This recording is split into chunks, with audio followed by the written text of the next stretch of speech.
Spid had woken up in a bad mood. A very bad mood. This was his third of the morning, and he hadn't even had breakfast yet. "I'm so stuck in a rut," he grumbled. It was Spun Day. Normally, Spid loves Spun Days. On a Spun Day, he didn't have to go to work. It was his day off. He could do whatever he liked, whenever he liked. "Except you can't, Spid," he muttered to himself. He slumped down on his sofa. "If you could do whatever you like, whenever you like, you wouldn't be sitting here in Spider Webden. You'd be off having adventures. You'd be having the most exciting adventures in the history of adventures. They'd be so exciting, they'd make your hair curl and your teeth fall out." Spid sighed. "But you don't earn enough money for adventures. You don't even earn enough money to get married. In fact, you barely earn enough money to pay your bills." Yes, this particular Spun Day, Spid thought life on Spiddle Earth was very unfair. "You know what Bid would say," he said to himself.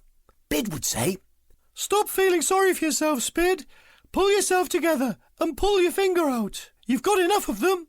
If you're not happy in your job, find a better one that pays more money. And by the way," she would add, "you may think you're having a hard time, but there's always someone who's worse off than you are. Remember that."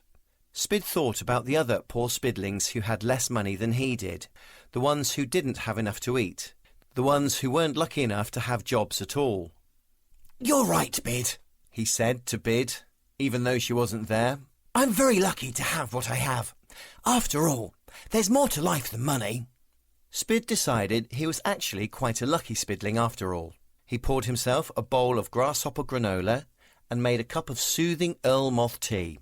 Then he sat down to read the Spun Day Spider Times holiday pages. The hotels looked very grand. The holidays looked very exciting.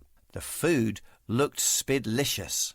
But, "Wouldn't you know it, Spid?" Spid moaned to himself. "You can hardly afford an ice cream in any of these places." The holiday pages were making Spid feel grumpy again, so he put them away and put on some music instead. He chose a song called "I Dreamed of Faraway" by Stiddy Spidstrong.